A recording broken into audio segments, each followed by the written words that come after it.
ஸ்ரீமதே ராமானுஜாய நமஹா.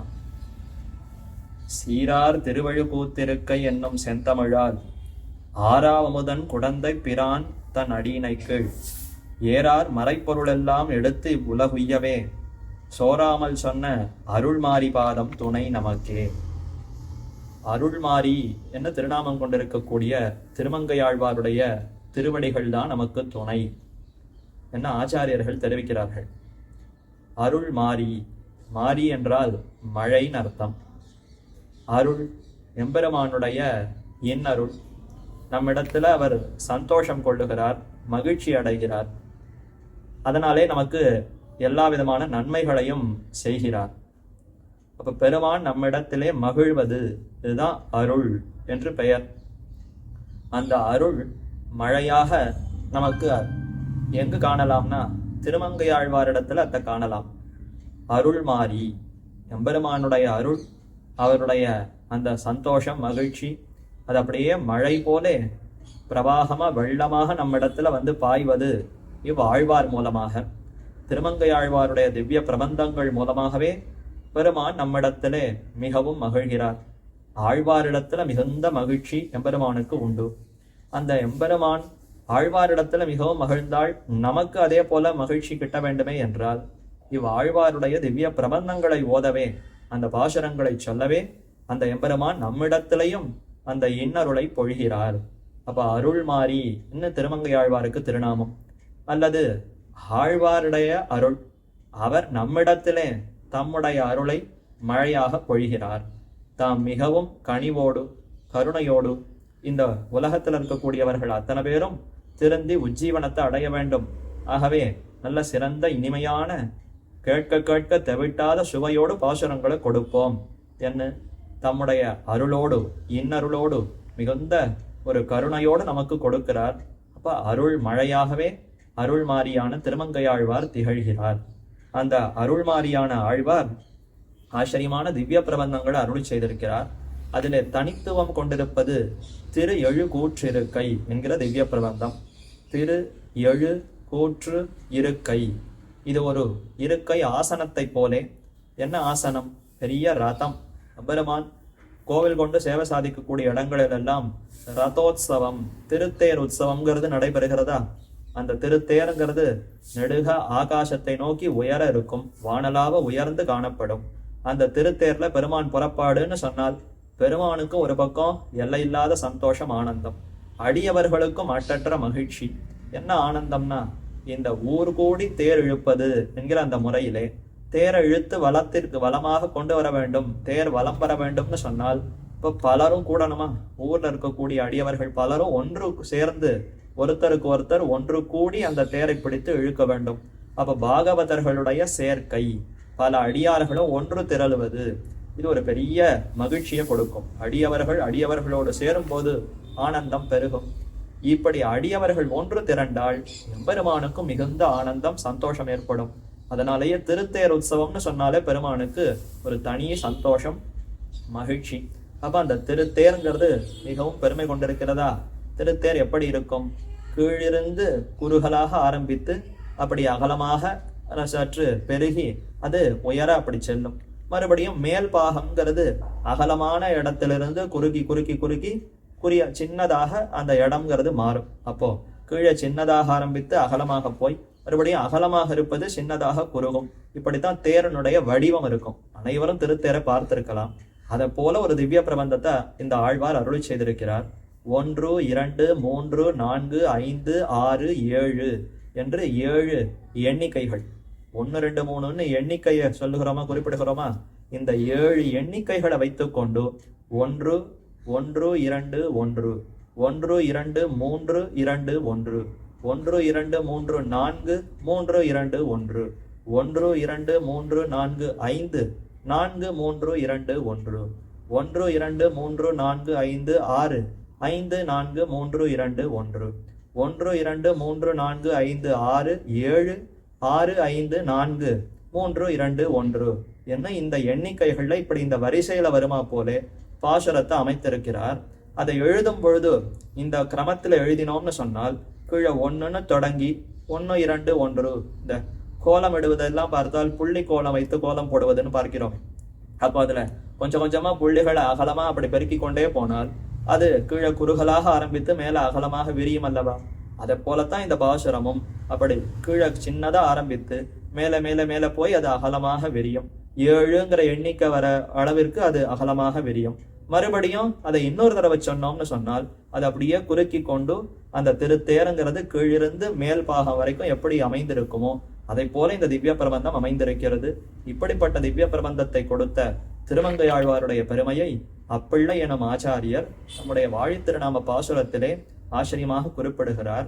இலங்கு எழுகூத்திருக்கை இருமடல் ஈந்தான் வாழிய.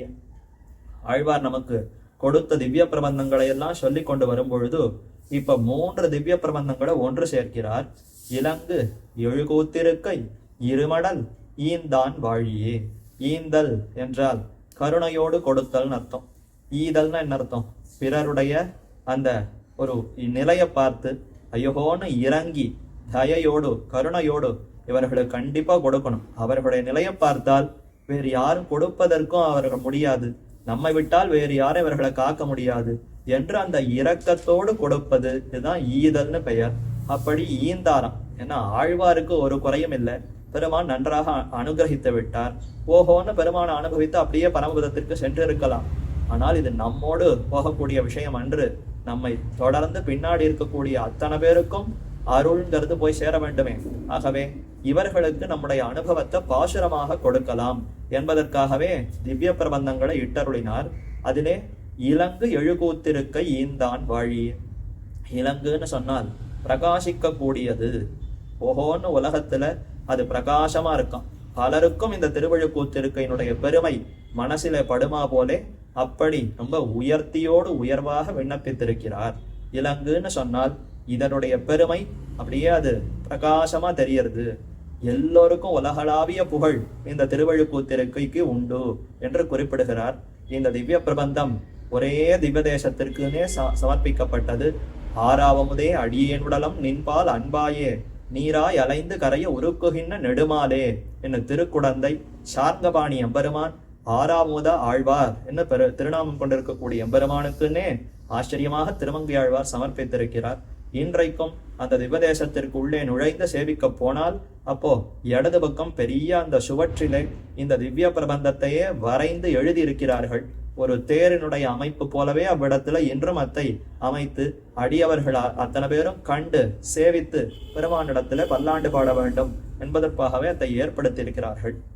அப்படிப்பட்ட இலங்கு எழுகூத்திருக்கை, 7 கூறு, 7 பகுதிகள், 7 எண்ணிக்கைகளை கொண்டிருக்கக்கூடிய ஒரு ஆசனத்தை போல ஒரு ரதத்தை போலே இது அமைந்திருக்கிறது என்னத்தான் இந்த திவ்ய பிரபந்தத்திற்கு பெயர்.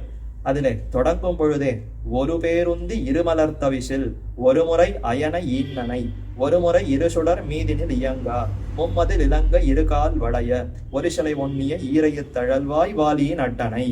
இப்படித்தான் தொடங்குகிறது. இது முழுக்கவே ஒரே பாசுரம்ங்கிற கணக்கு தான். இது உரைநடைய போல அப்படியே தொடர்ந்து வரும், கடைசியில முடிந்து விடும். இப்போ மொத்தமா சேர்த்து ஒரு பாசுரம்ங்கிறதுல தான் கணக்காக கொள்ளப்படும். இதுலேயே எண்ணிக்கை வருகிறது பாருங்கள். ஒரு பேர் உந்தி இருமலர் தவிசில் ஒரு முறை அயனை ஈன்னனை. ஒன்றுன்னு வருதா? ஒரு சமயம் எம்பெருமான் தம்முடைய திருநாபி கமலம் தன்னுடைய தொப்புள்ள இருக்கக்கூடிய தாமர புஷ்பத்திலே பிரம்மாவை ஈன்றார், நான்முகனை படைத்தார், நான்முகனை நாராயணன் படைத்தான் என்கிற கணக்கிலே இருமலர் தவிசில் ஆச்சரியமான அந்த மலர் தாமரை புஷ்பத்தினுடைய உள்ளுக்குள்ளிருந்து ஒரு முறை அயனை ஈன்னனை பிரம்மாவை ஈன்றெடுத்தார். ஒரு முறை இரு சுடர் மீதினில் இயங்கா மும்மதில் இலங்க இருகால் வளைய. 2 சுடர்கள் மீதினில் இயங்கா சந்திர சூரியர்கள் அவர்கள் சஞ்சரித்து லங்கைக்குள்ள பிரவேசிக்க முடியுமானா லங்கையில அனுமதி கேட்டுக்கொண்டுதான் பிரவேசிக்கணும். அப்படி லங்கை ராவணனாலே பரிபாலிக்கப்பட்டிருந்தது. அப்படிப்பட்ட அந்த மும்மதில் 3 மதில்களோடு எல்லா விதமான அரணும் அதற்கு உண்டே. சமுத்திரமே ஒரு அரணாக இருந்தது, மலைகள் ஒரு அரணாக இருந்தது, காடுகள் ஒரு அரணாக இருந்தது. இப்படி பல மதில்கள் அரணாக அந்த லங்கைக்கு பாதுகாப்பாக இருந்தனவாம். அப்படிப்பட்ட லங்கைக்குள்ளே ராமன் விஜயராகவனாக உள்ளே சென்று அந்த ராவணனை அழித்தான்.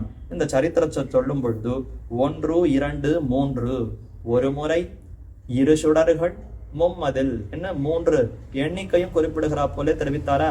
இதை போலத்தான் பாசுரம் முழுக்க எண்ணிக்கைகள் வரும். அதை முடிக்கிற சமயத்துல இது எந்த திவ்ய தேசத்திற்கு சமர்ப்பிக்கப்பட்டதுன்றது தெரிவிக்கிறார். அதாவது செல்வம் மல்கு தென்திரு குடந்தை அந்தனர் மந்திர மொழியுடன் வணங்க ஆடரவம் அழியில் அருதுயில் அமர்ந்த பரம நின் அடியினை பணிவன் வருமிடர் அகல மாத்தோ வினையே என்ன சரணாகதி செய்கிறார். திருக்குடந்தை 6வது பிரானிடத்துல சரணாகதி செய்து நம்முடைய இடர்கள் கஷ்டங்களையெல்லாம் போக்கி கொடுக்க வேண்டும், உம்மை எப்போதும் அனுபவித்து பல்லாண்டு பாடும் விதத்திலே நம்மை அனுகிரகிக்க வேண்டும்னு சரணாகதி செய்து பிரார்த்திக்கிறார். அந்த திவ்யக்ஷேத்திரம் எப்படிப்பட்டது? செல்வம் மல்கு தென் திருக்குடந்தை, நிறைந்த செல்வம். ஒரு பக்கம் வயல் வரப்புகள் வயல்வெளிகள், அது செல்வம், இயற்கை அழகு, அது செல்வம். இன்னொரு பக்கம் நதிகள், காவிரி முதலான அந்த நதி தீர்த்தம், அதனாலே நல்ல வளப்பம் சமிருத்தி.